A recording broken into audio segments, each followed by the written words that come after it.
Good morning, students of class 9. Welcome back to the online classes now. Let's talk about geography. We'll talk about geography and the physical feature of India. So in our previous class, we are talking about the division of Himalayas from west to east, and the Brahmaputra marks the easternmost boundary of the Himalayas. From west, towards the west, Indus, and from the east, towards the east, there is Brahmaputra. So the Brahmaputra, there in our previous class we have also talked about in Arunachal Pradesh, it is not called Brahmaputra, it is called Dihang. The Brahmaputra marks the easternmost boundary of Himalayas. From here, the Himalayas bend sharply towards the south, forming the eastern boundary of our country. And this eastern boundary, or these Himalayas, which is sharply bent towards the south, it is also known as Purvanchal. Number 2, the Purvanchal comprises Patkai Hills, P-A-T-K-I, Patkai Hills, not L, Patkai Hills, Naga Hills, Manipur Hills and Mizo Hills. These are the hills. They are the extension part of the Himalayas that has bent sharply towards the south in the eastern part of our country. And these are called with various names. They are called Naga Hills, Mizo Hills, Manipur Hills, Patkai Hills. So this is about the Himalayas. Now we'll talk about the northern plains of our country. The northern plains.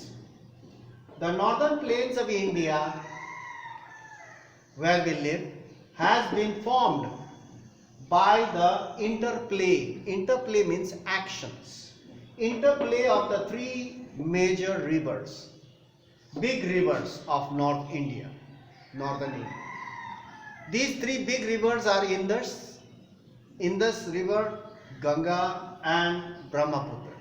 So these the northern plain is formed by the action of these three big rivers, Indus, Ganges and Brahmaputra.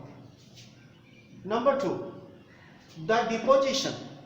Deposition means the sediments which has been deposited by these rivers at the low-lying areas.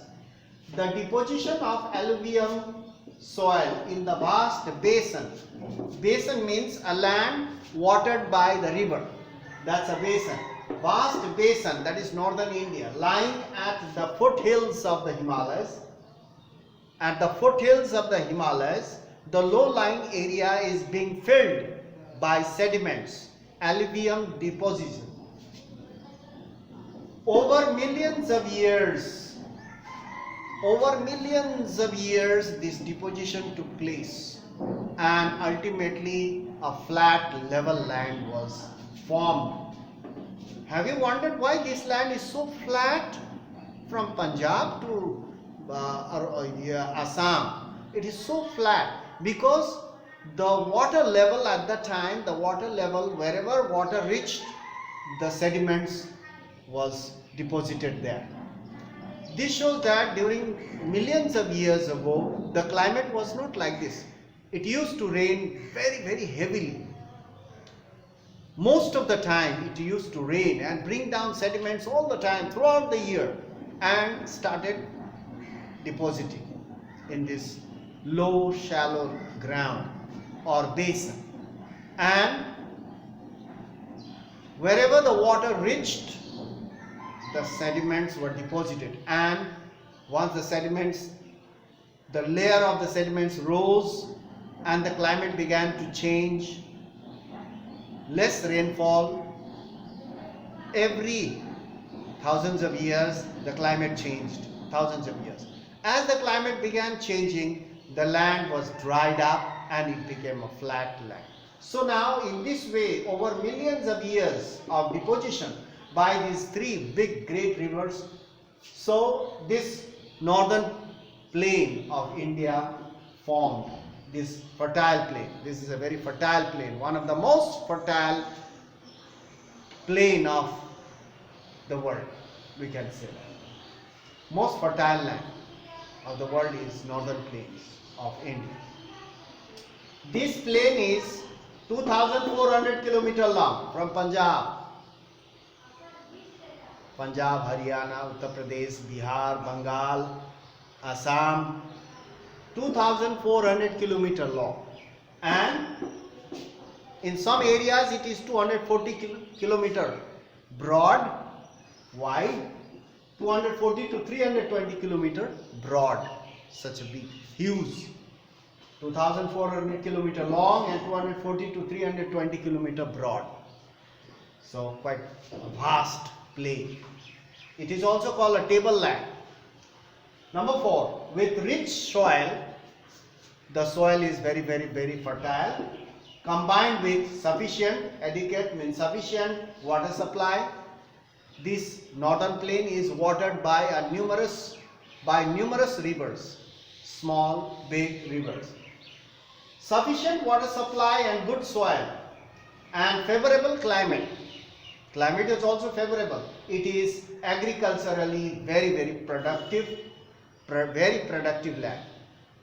The food grains grown over on this vast plain feeds the entire nations. Very productive, and not only that, it is most densely populated part of India. The northern plain is most densely populated areas, plain, as well as most agriculturally productive part of India. So most of the big cities are set up, or you can see find in these plains. Railway networks, road networks, big cities. Most of the big cities are located near the river banks, big rivers such as, you can see, Calcutta, Patna, Lucknow, Agra, Banaras, Delhi. You see the big cities, they are located near the river bank. So because water is sufficient there. So in our history it is mentioned there. In long time back, people used to settle near the river banks, and these small villages turned into big towns, and from town into cities. Now in this way, because they require water for domestic purpose, for agricultural purpose, for irrigating their field. In this way they settle near the river banks, and in this way now a big city has grown. So in this way, so now this northern India is most productive, most fertile, most productive and densely populated area of India. So how this land, northern India, is formed, we have seen a little bit over here, and we'll talk more about it in our next class. So that's all for today. Thank you for watching the video, and stay safe. Keep on doing your work at home. Study regularly and go through online portal regularly, so that you will not miss your classes and you will not have any difficulties later on. So that's all for today. Thank you for watching.